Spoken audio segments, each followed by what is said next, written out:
Hello students of class 4th, today is your English class. In our previous class, our chapter number 9, the blind man and the elephant was going on. Now today I am going to explain you the exercise part 1 of this chapter. This is Let's Try 1 from your English course book, volume 2.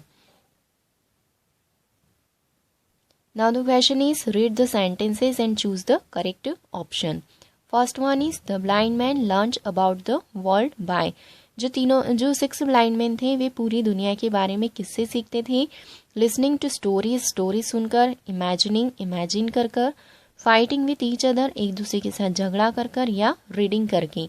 Listening to stories यानी वे कहानियां सुनकर पूरी दुनिया के बारे में imagine करते थे। Next, the blind man were most curious about. जो ब्लाइंड मैन थे वे हमेशा किसके बारे में जानने के लिए जिज्ञासु थे, क्यूरियस रहते थे? The raja, the villagers, the village and the elephant. The answer is the elephant. Next, to stop the 6 man from fighting the raja. उन 6 ब्लाइंड मैन को झगड़ा करने से रोकने के लिए राजा ने क्या किया? Through the blind man in the jail. उन ब्लाइंड मैन को जेल में भेज दिया। Asked the young boy to send them away.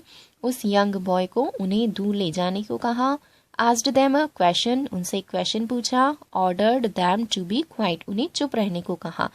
Asked them a question, उस ब्लाइंड मैन ने उनसे राजा ने उन 6 ब्लाइंड मैन से एक क्वेश्चन पूछा था। Then let's try to complete the sentences given below. Here we have some sentences. You have to complete these sentences. First is, what did each blind man imagine? हर एक blind man ने क्या imagine किया था? The first blind man thought that the elephant must B. पहले blind man ने सोचा कि elephant एक पावरफुल जाइंट यानी बहुत बड़ा राक्षस हो सकता है। Then the second blind man thought the elephant must be graceful and gentle. Second blind man ने सोचा कि एलिफेंट जो है वह ग्रेसफुल यानी बहुत ही सुंदर और सुशील हो सकता है। The third blind man thought the elephant can pierce a man's heart. Third blind man ने सोचा था कि जो एलिफेंट है वह किसी भी इंसान के हार्ट को, हृदय को फाड़ सकता है, चीर सकता है। The fourth blind man said that the elephant is nothing more than a large sort of cow. Fourth blind man ने सोचा था कि एलिफेंट जो है वह एक बहुत बड़ी गाय की आत्मा जैसे बढ़कर कुछ भी नहीं है। The fifth blind man imagined the elephant to be something magical. Fifth blind man ने सोचा था कि एलिफेंट जरूर कोई जादुई चीज है। And the sixth blind man said that the elephant was non existent, यानी सिक्स्थ वाले ब्लाइंड मैन ने कहा था कि एलिफेंट इन सभी में से कुछ भी नहीं है। Now in the Let's Try 6 we have the question answers and you have to write these question answers in your notebook. The first question is, why were the blind men so curious about the elephant?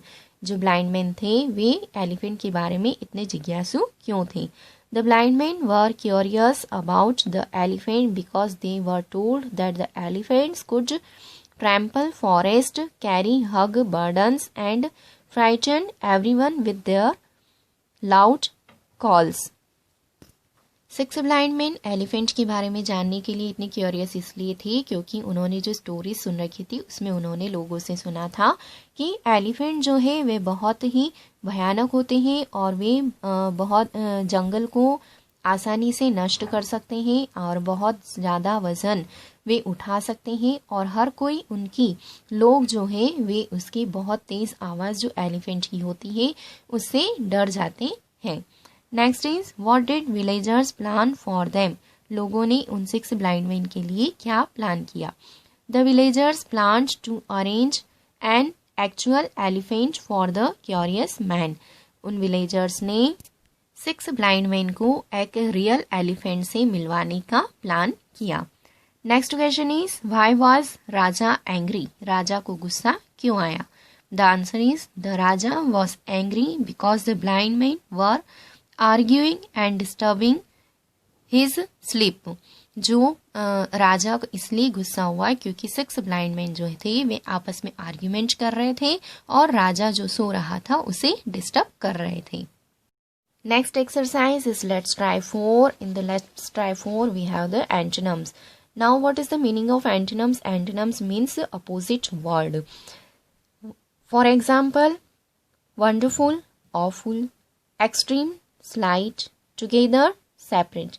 Means an antonym is a word opposite in meaning to the other. Antonyms का मतलब होता है एक ऐसा word जिसका opposite meaning निकलता हो. Now match the words given below with their antonyms. One has been done for you. यहाँ कुछ words दिए हैं, इनको antonyms के साथ match करना है.